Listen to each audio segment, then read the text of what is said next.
Alright, so in this video I want to talk about all the copes people use and where I would rate them.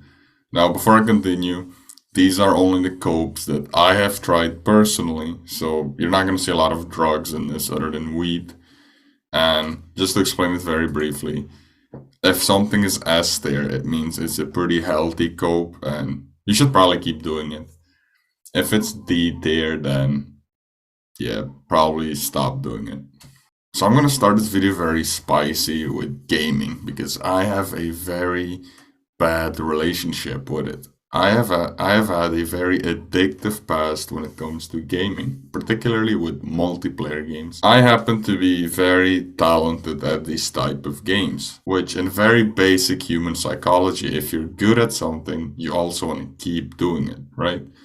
So in the past, I tried to like become a streamer. I tried to become a pro at Call of Duty, all these games, and obviously because I'm here, I failed. And I'm not gonna talk about the whole story why I failed. I think that's a topic for another video.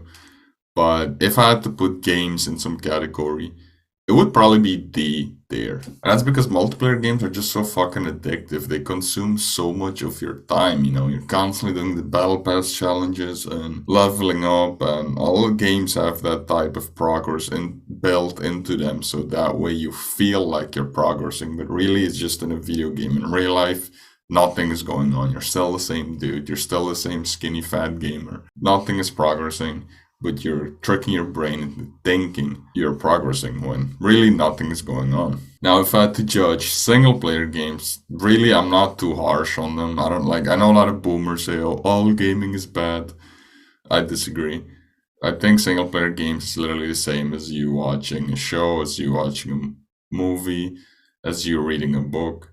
It's all at the end of the day entertainment. That being said though, single player games these days, in case you haven't followed the gaming industry, they're also made to consume your time as much. Back in the day, it was normal for a game, like a single player game, to be 12 hours to about 24 hours at max, Yeah, there were the exceptions like Skyrim, Fallout. These games were tended to be longer.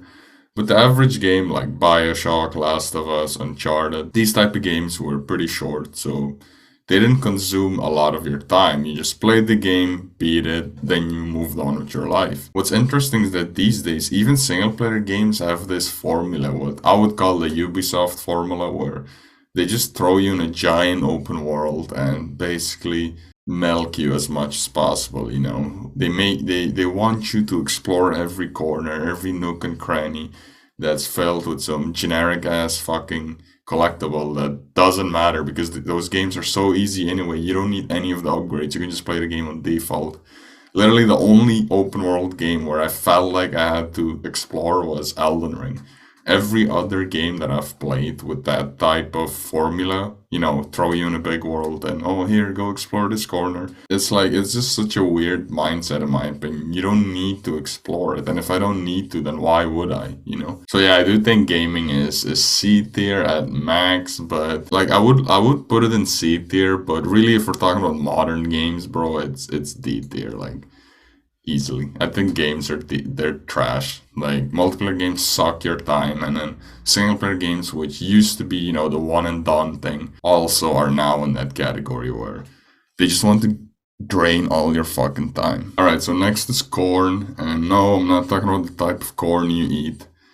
I'm talking about the corn that you watch. Now, I have a very mixed opinion on corn, and that's if you are getting hoes, if you're getting bitches. I don't think it's that bad because personally, like at school, I've talked to some chads who, because this is how society thinks, right?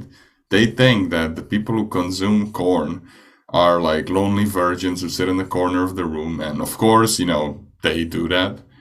But a lot of like these chads that are getting women, a lot of women, they still watch it. They still beat their meat to it. And, that's what I discovered in university. I was talking to this one Chad dude, blonde hair, blue eyes, square jaw, all that type of stuff, tall as well. And he's getting enough women, I'm sure. But yeah, he admitted to me, like this one day we were talking about corn, and I told him, I don't like fuck with it anymore. I don't watch it anymore. I haven't watched it since this last summer, so it's been what, like 6 months, whatever. But yeah, and he just couldn't believe it. Like I didn't even say the 6 month part, by the way, to him. I just told him I don't watch it, and he's like, nah, nah. He's just in full denial, and I was like, why? Are you fapping like daily? Like what's going on? He's like at least 3 times a week easily, and this is like, bro. This like I swear, this guy is at least like, if you're not gonna say he's a Chad, he's at least high tier normie. Like he looks good. That's all I'm gonna say, right? And yeah, it was just so funny hearing him say that because it's like, damn. It was so it was pretty shocking to me because I also believe that lie that pretty people or good looking people don't jack off. It's like yes they do. But yeah, I guess if you're good looking, I would put it in like C tier or B tier. But because at least you're still getting women, whatever, right? So you're not fully tricking your brain that you're getting what you want because you're actually getting the real thing still. But if you're a virgin, bro, it's D tier easily. It's trash. I don't see any possible way where it would benefit you if you're a virgin because you haven't had the real thing ever, right? You don't know what it feels like. You don't know what it tastes like, smells like, as weird as it sounds. You don't know any of these things, right? And instead of you letting yourself suffer, which I believe is the correct course of action, you're tricking your brain into thinking you're getting it, but you're not. You're still a virgin. And that's what I've been doing. I stopped watching corn, and what happened is after a week, my brain got very like in a fight or flight scenario. It was constantly anxious. It was constantly like, oh, you need to empty your tank. Like you need to do something. You need to do it. Like, and I just kept denying it. I guess I just cause I didn't give in. And what ended up happening about a month after I noticed this, I just became more aware of the women around me. I became more aware of wanting to pursue them now. I am a mental cell, so I struggle escalating things with women. I do actually get quite a lot of female attention in the university I go to. I don't know. I just need to learn how to escalate that shit. But I think I'll do it once I live in the, student dorms. I feel like it'll be way easier because, I've had one chance, like this one girl, she was really into me.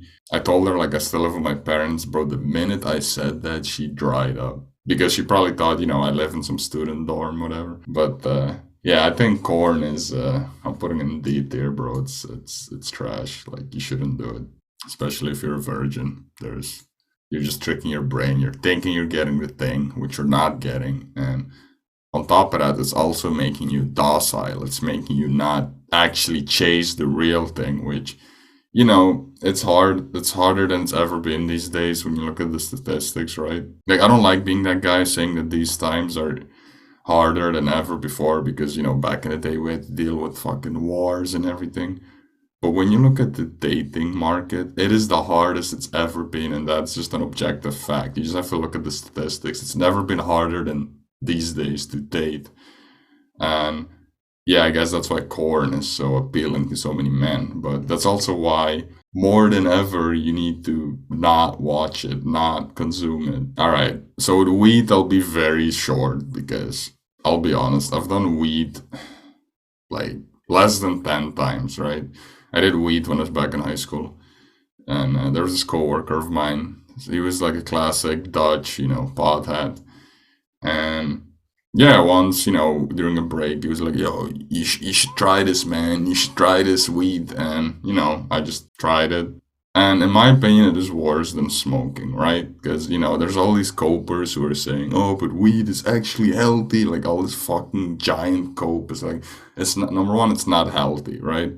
Yeah, it's technically less damaging than other drugs, but that doesn't mean it's healthy. You being sober is still healthier than you doing weed. So it's not fucking healthy. Number two, what's actually very damaging about weed that I noticed is that it makes you feel like everything is fine, Like, you have to realize our brains were made in a certain way. And I'm sure there's some psychology backing this, but for example, if you're depressed, oftentimes the person that is depressed is not satisfied with his life, and it's often someone who just wakes up, plays video games, jacks off to porn.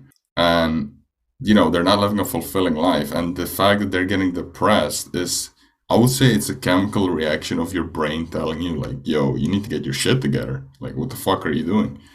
But when you smoke weed, it's like that chemical reaction gets numbed. It's almost like antidepressants. Like, I've never taken antidepressants, but from what I know, they numb like your depression, right? They make it feel like everything's okay when it's not, because that's all you're doing when you're smoking weed, at least from my experience. You're living in a shit scenario, but you smoke a blunt and all of a sudden, yeah, man, everything's cool, everything is Gucci, everything's fine. It's like, bro, like in my scenario, I failed high school 3 fucking times. Like, everything is not okay. You need to graduate high school first. Like, you don't even have a high school diploma in my scenario.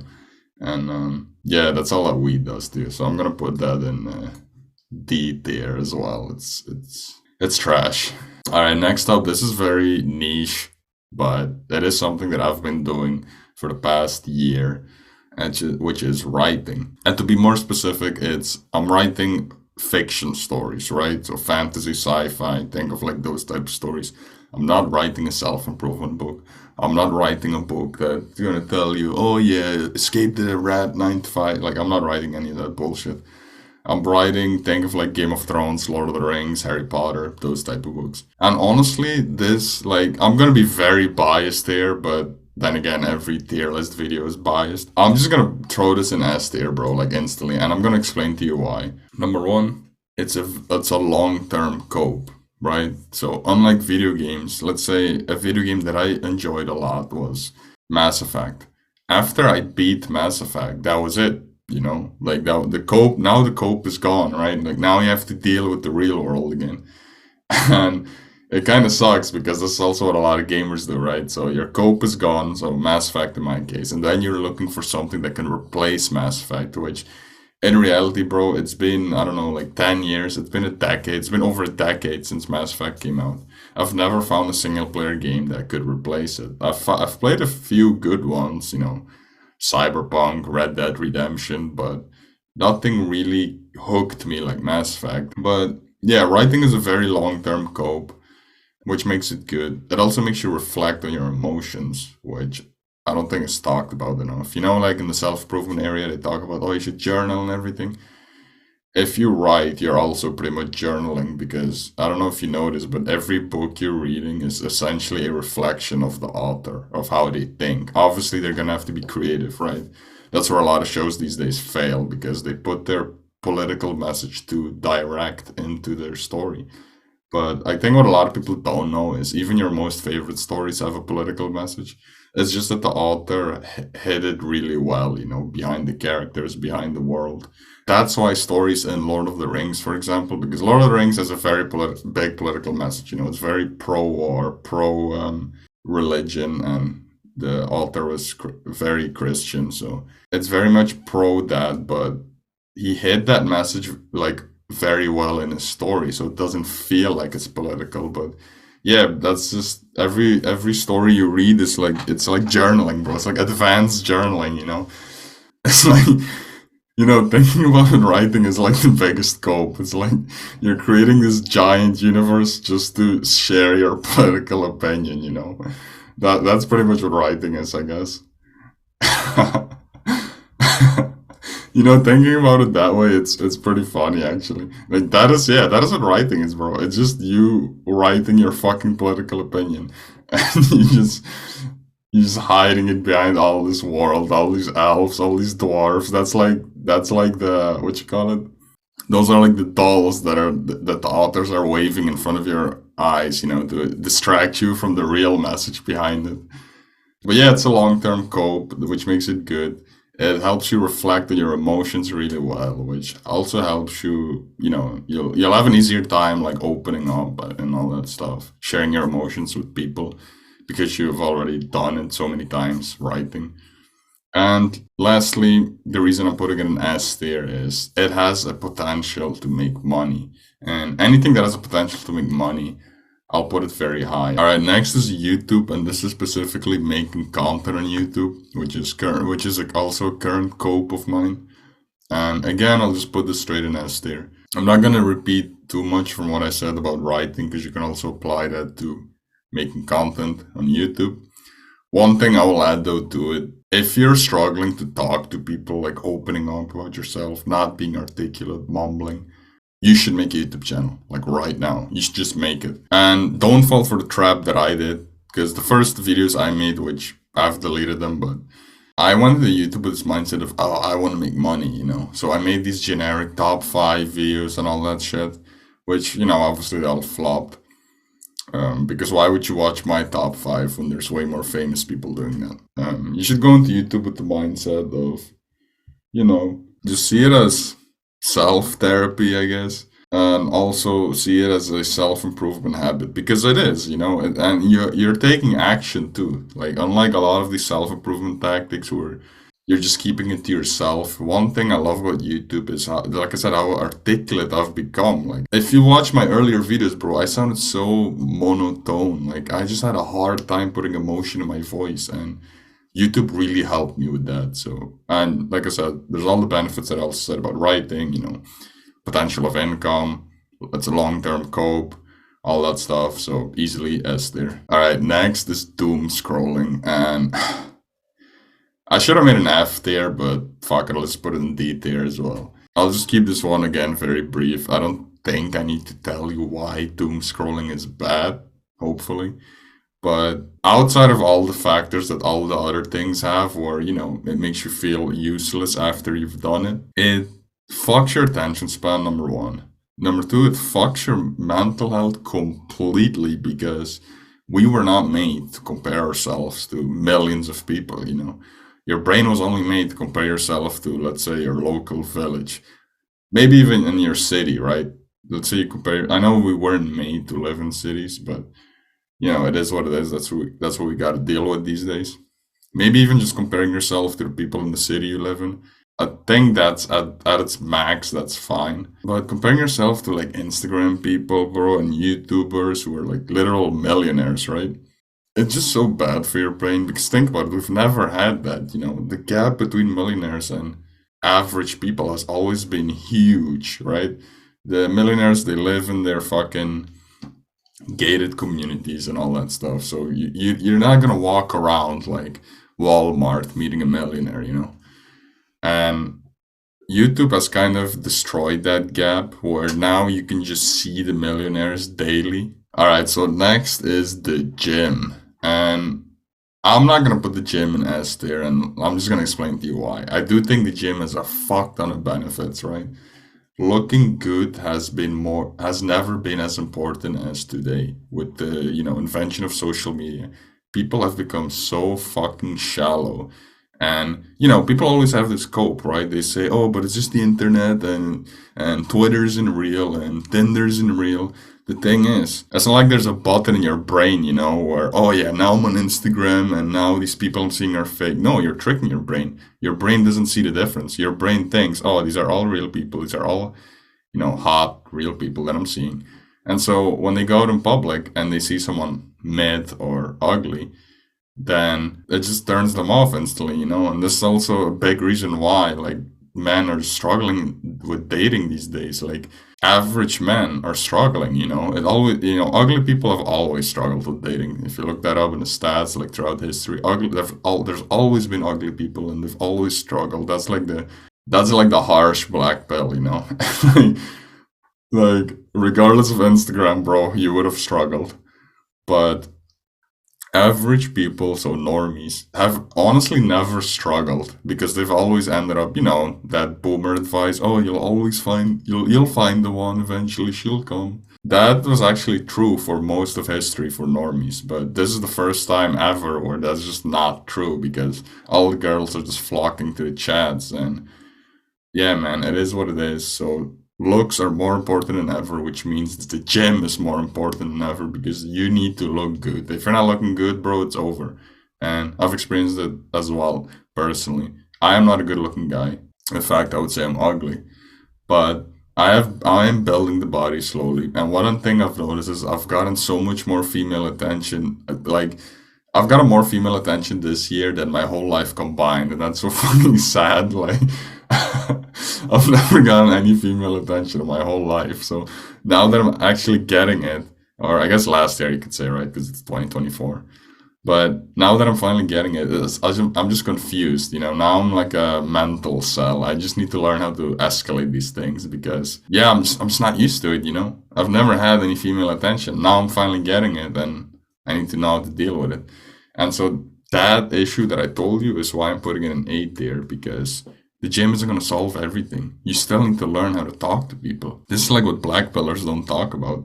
Even if you attract a woman, and assuming you're not a Chad, right? If you still attract a woman, you still need to learn how to talk to her. You still need to learn how to make small talk, how to like escalate, like I said. You still need to learn all these things. It's not like you're good looking and all of a sudden everything is solved. That's not how it is. And that's also how I've experienced it. I'm getting more female attraction than ever. It's easy for me to talk to a girl, because let me just explain to you something. The reason you think talking to a girl is so hard is because she doesn't give you signals. If a girl gives you a fucking warm smile, I fucking you, all that stuff. Bro, it's so easy to talk to her. Like literally, it's so easy. You just walk. Like you just go in robot mode, like autopilot. You just start walking to her automatically because it's just easy, man. She's giving you all the signals. Oh yeah, I like you, I'm into you. But here's where personality comes in though. Once you make conversation. And here's also where I'm struggling because I don't know what the fuck to say, man. Like I have this mindset which is like 50-50, how it's been working.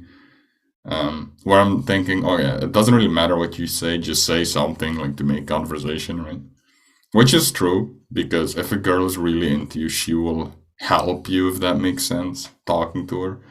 And, in the sense of if she actually likes you and you say some dumb shit, right? And you laugh like nervously, she will also laugh nervously, hoping like to comfort you. If a girl's really into you, it doesn't really matter what you say. But yeah, there have been a few girls who were like, eye fucking me, giving me this warm smile, everything, and yeah, I approached them, and it was over, man. Like it was bad, and I noticed they barely put in any effort to help me, like talk to them, and yeah, I just walked away. But yeah, Gem's A tier. It's not gonna solve all your issues. It will solve a lot of issues. That's why I'm putting an A tier. It just won't solve all of them. Really, I don't know. Maybe I should put it in S. Because looks are really important. Fuck it, I'll put it in S. Alright, next is self-improvement, and I want to talk more, about journaling, meditating, sunning your balls, whatever the fuck people are doing these days. I don't know, man. This shit is kind of overrated. Like, I've done it, I'm not talking out of my ass. I've done it over a year. In my YouTube videos, usually I show my face, so you can see like my background. You can see I have the habit trackers hanging on my walls. And yeah, man, it's okay. Like I said, I'm not. It's just that I write. So for me, journaling is automatically useless because when you write, you're also expressing your feelings. Meditating, I just don't see it. Like I don't know. I've stopped meditating, and for me, the real problem was always like listening to music. I think that was my issue, not being present, because that's what meditating is supposed to like improve, you being present. I've stopped meditating and I'm just as present as I've always been. My only issue was listening to music, and I think that's what for a lot of people is too, because when I go outside, bro, almost every fucking Zoomer has their headset on, their AirPods in, and I think that's why you're not present, because you're constantly consuming content. You're never living in the moment. And if you just take off the fucking AirPods, bro, and just walk outside, like if you, let's say you go to the grocery store, if you just do that in the moment without music, you're automatically present. You don't need to meditate. So there's also the fact that it's kind of like mental masturbation, right? Because after you journal, after you meditate, you feel good. But have you actually done anything? You're not going to get rich by meditating. You're not going to get rich by journaling. But you still feel good. And I found that actually pretty counteractive to what I wanted. Because I might sound like a masochist, but I want to feel like shit. Because if I feel like shit, it means, okay, I need to put in the work. For example, after I do a writing session, I feel good, because I wrote 3,000 words. And that makes sense, to feel good after you do that because you put in the work. Now you feel good. When you meditate, you didn't put in the work, bro. You just sat there for 10 minutes and yeah, it's cool and it's hard and blah, blah, blah. But you didn't do anything. You didn't progress the needle forward or back, or it didn't go anywhere. You just sat there. Like, so yeah, I'm putting it in C tier, bro. I think those self-improvement habits like sunning your balls and meditating and journaling, this is overrated, bro. All right, music I have a bad relationship to with. I've already said enough about this when I was talking about self-improvement, but if you listen to music constantly, you're just never present. You're always overthinking everything.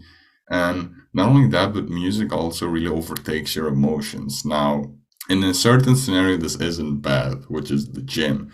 I love listening to music in the gym. I love getting like a pump from that, hitting a PR, all that stuff. And I think in that single scenario, music benefits you. But for example, back when I was depressed 2, 3 years ago, I would always put on like these Juice World songs. And, in these songs, he always talks about drugs and roping and all that stuff. And it just makes you feel worse. You already feel bad, but now you listen to this artist who's singing in your ear about that stuff. And it's influencing you in a bad way. And yeah, there were days, bro. I'm literally like in a, neutral mood. I'm not happy. I'm not sad either, neutral, like most days. I listen to this dude, and all of a sudden, I get all these negative emotions spiking in me. I get all these negative memories, and for nothing, really, if you think about it. It's like, the fuck are you listening to the music for then? If all it does is give you bad memories. So I'm putting music in B tier because there is one single scenario, which is the gym.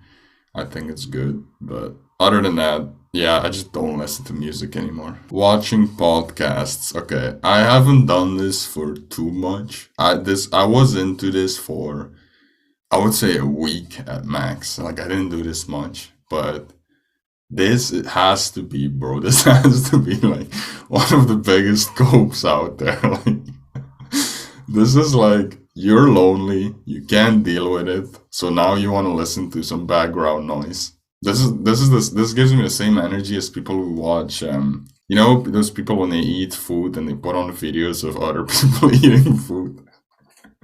This gives me the same energy. It's just so sad. It's like, bro, you're fucking lonely. Like, accept it. I'm lonely too. It's not like I'm laughing at lonely people, by the way. Like, I'm fucking lonely. You're just gonna need to accept it. You're gonna need to embrace reality. That's the only way I see escaping it. There's no there's no way, bro. You're gonna escape loneliness by coping with podcasts because it's the same thing that I said about weed. You're just numbing the loneliness. You're tricking your brain. You're thinking you're not lonely. Yes, you are. You're listening to a fucking dude on the internet who doesn't even know you. And now you have this entire generation of people with parasocial relationships. They're so attached to their favorite YouTuber. So yeah, date there, easily. Next is partying. And I haven't been to a lot of parties, only two. But partying and gaming are like they're like the opposites of each other, right? There's like this endless battle between the Chads and the Virgins who would decide what is more useful, right? Gaming or partying. I'm gonna agree here with the Chads. Partying is more useful because at least you're putting yourself out there. So there's a chance of you meeting someone. Whilst with gaming, it's over. When you game, it's just 0%. Like, it's literally over. You're never gonna meet someone gaming, and I'm talking from experience. I've gamed for over a decade. But yeah, from the two parties I went to, I mean, I guess if you go to a party and you're not good looking, it's over as well. Because here's how parties go, man. In case you've never gone to them, usually there's way more dudes than girls. I don't know why that is, but yeah, there's just way more dudes than girls. Then there's a few chads, at least the ones I went to, like 5, 6, I would say, and they're only hanging out with each other, right? Like, they're not, they're like, yeah, they might give you a handshake and say what's up, whatever, but then they just move on back to their group. And so the rest of like the average people are the ugly guys. Well, there's barely any ugly guys at parties because I guess they never get invited. But yeah, I get the average dudes are just left alone in their corner. And what happens is, like, you see all the girls flock like hens towards the chat, or towards the chat group. and they're just circling around them constantly, like this group of girls. They're constantly around them. They're the only time they even like look in your direction, because I was like in this corner with these other normies, is like when they're making a joke about you guys. It's so brutal. Like, so I don't think partying is super useful, but I will say, like, to take back some of the things, like back then I was a complete loser, so I didn't do anything special. I didn't do anything interesting other than gaming. I didn't know how to hold a conversation. I didn't understand all dynamics, of like knowing who to invest your energy into. I didn't know all these things. I was a complete goblin, man. So I guess that also plays a big part into why my party experience has been so negative. But that being said, I do think partying is better than gaming, but I'm not gonna put it in B tier, and the reason is I've seen like because I'm 24 now, so I'm getting older, and I'm seeing like the chads who are in parties now. They're fucking losers, bro. They're working dead end jobs, and the black pill always say, "Oh, the chat is building connections and he's getting the high end." No, he's not. Like maybe a few here and there, but I can guarantee you, the vast majority of chads will end up working dead end jobs. Like that's just the way it goes because they didn't get the minimum, certificate to, for example, become a doctor, a lawyer, whatever. Yeah, like I said, I'm seeing it in real time now. A lot of these people that I grew up with in high school, who were supposed chads, they got a lot of girls, they partied. Now it's like, now life hit them, and this is where, the midlife crisis and all that stuff comes in. Now life hits them, and, they haven't done anything with their life. They're gonna end up working a dead end job for the rest of their lives. And that's it. So yeah, just like gaming, you shouldn't overindulge in partying. But I do think there's a benefit of it. Like I said, making connections is always a good thing. It's never going to be a bad thing. And, the fact that there is a chance, I know it's small, but the fact that there is a chance that you're going to meet a girl, I would put it higher than gaming just for that. All right, next is alcohol, and I'll put this, I'll keep this one very brief. Alcohol, in my opinion, it's just a drug, just like drugs, just like gaming, just like watching a movie. Just it's just a substance, right? It is fun to do though in a group. Like taking alcohol, getting drunk with a bunch of friends, or in my case, my brothers. Like I'll admit it, I've made some pretty funny memories doing that, and isn't that the point of life? Like making memories. So obviously you shouldn't overdo it. Also, one thing I discovered, there was a year when I was a NEET, which, in case you don't know what that is, someone who sits at home, not working, not following any education, like not doing anything. I drank alcohol in that year at home, quite a lot actually. That was fucking depressive, bro. Like drinking alcohol by yourself is so depressing. Yeah, I'm never gonna do that again. But all the negative thoughts come up to you, and yeah, just bad. So yeah, I don't know where to put alcohol because it is unhealthy. So that automatically means it's not a good cope or a healthy cope. The fact that you can do it alone also makes it pretty limited. But it is fun with friends. And I'm struggling between B and I guess C because it goes along with partying. If you drink alcohol, you tend to party as well. All right, next is shows or TV or whatever, like any form of content. Bro, I'm just gonna be completely honest with you. Like, after Game of Thrones, I just think all the shows have gone to garbage. Like, if shows were as good as Game of Thrones still to this day, I would put them in A tier, because in my opinion, like at the end of the day, entertainment is escapism, right? Whatever.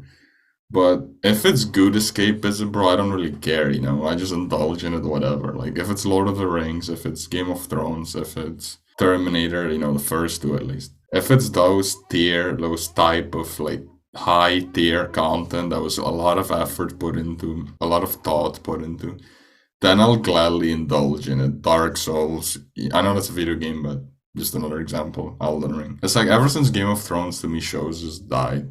Like, because there's this mass amount of shows, like Witcher, The Wheel of Time, Mandalorian, and they're trying to replace Game of Thrones, right? Because obviously, a lot of people are coping and saying, "Oh yeah, but Game of Thrones is dead after season 8." The thing is, though, all these billion-dollar studios still trying to fill that gap, so it's not completely dead, and no one seems to be able to, because, like I said, all these new writers putting their political messages too directly in the show. Game of Thrones also has political messages, but they're very subtle because the author George R. R. Martin is very talented at hiding that. But all these shitty directors that didn't get chosen through merit, they just got chosen because they know the right people. They don't know how to do that. So yeah, I would have put it in A tier, but honestly, bro, I just want to put it in B because I literally haven't watched the show since Game of Thrones. Like they're just really bad. Every time I try to, I just quit. Yeah, fuck it, D tier. All right, next is anime, and during COVID, I had my anime arc, which means I consumed a bunch of animes, all the popular ones. And once I watched them, I discovered the negative stereotypes about anime are true. A lot of people who aren't into anime, like me, we always say, oh, anime is filled with, sexualizing little girls, all that stuff. And it is. Like, it fucking is. All these weeps say, oh, but there's deeper animes and they don't do that. And it's like, yeah, there's a few, like Attack on Titan, Vinland Saga. Those were the ones that I liked the most, Berserk. But the vast majority of them, like the shonen, so Naruto and all those other ones, not just are they filled with the over sexualization of little girls, which that in itself is just fucking weird, but they're also filled with fillers. And I know someone's gonna say, oh, but you can look up a list to skip the fillers. Bro, it's a show. Like, why do I have to put in so much effort into watching a show? Like, what you don't understand is something as useless as a show, it's just escapism at the end of the day. You just want to come back home from work, whatever, tired, put it on, watch it. That's what you want. You don't want to, oh yeah, you need to Google which episode I can watch, which episode I can't. It's like, that already puts the barrier too much, I don't want to do that. Fuck that. And even if I do, like I said, these shows like Naruto and shit, they're too dragged out. I think it has like a 500 episodes. You have One Piece has like 1,000 episodes. It doesn't need to be that many episodes. When Attack on Titan can tell, because I do really like Attack on Titan, by the way. But when Attack on Titan can tell that masterpiece of a story in 100 episodes, there is literally no reason Naruto has to take 500 because I only watched the first 20, I would say. And the first 5 to 10 episodes, bro, literally just him going to school and fucking about. I guess there's a few good ones, so I'll put it in C tier. But overall, anime is dog shit. Alright, next is playing an instrument, and I'll keep this very brief, because I only did it for a month. It's alright. Personally, I don't think it's as good as writing, because you don't cope with your emotional being, You're keeping yourself busy. You're not reflecting your thoughts onto a piece of paper, so they stay stuck in your mind. But it is a good cope, and there's also some potential in it, like making money and all that stuff. So I'll put it, yeah, B tier. Now this is a very niche. This is a cope inside of a cope, so copeception, and it's modding Skyrim. I don't know why the fuck I've been addicted to doing that, but in case you don't know, there's this whole community that mods Skyrim, and the whole principle is that you mod the game more than you actually play it, so you don't even end up playing the game. I should have been an F there, bro. This is easily like F, like below, but this is garbage. Like, at least gaming, you're playing the game, With modding, you're not even playing the game. You're just modding it, and you just have this idea in your head of, oh yeah, this playthrough will be so fun, and then you start the playthrough and you realize, oh yeah, but I also want this mod. And then you add the mod, then you start the game, and that cycle just repeats. Next time you start the game, oh, but I want this mod, and it's just useless. Lastly is touching grass, and I'm putting this in A tier because you are taking action, so you are embracing reality, which at the end of the day is the best course of action, embracing reality in my opinion, because reality is always going to catch up, right? No matter how much you cope, reality is going to catch up. But you're not progressing towards anything, You're not building a skill, you're not doing anything, you're just going outside. But I do think it's good for you. You get your vitamin D. Obviously, I'm talking about like going outside without music, right? You can say hi to a few people, it's the most socialization you're gonna have for the next decade, just saying hi to boomers. But yeah, I'm putting an 8 there because, like I said, embracing reality is important, and we should cope at least as possible with the unhealthy habits. You can cope doing a healthy habit, that's fine in my opinion. It's just when you do an unhealthy one where it gets fucked. But yeah, that's the list, man. That's the cope tier list. And these are what I believe to be the best copes and the worst copes. But yeah, this video is fucking long, bro. That's it.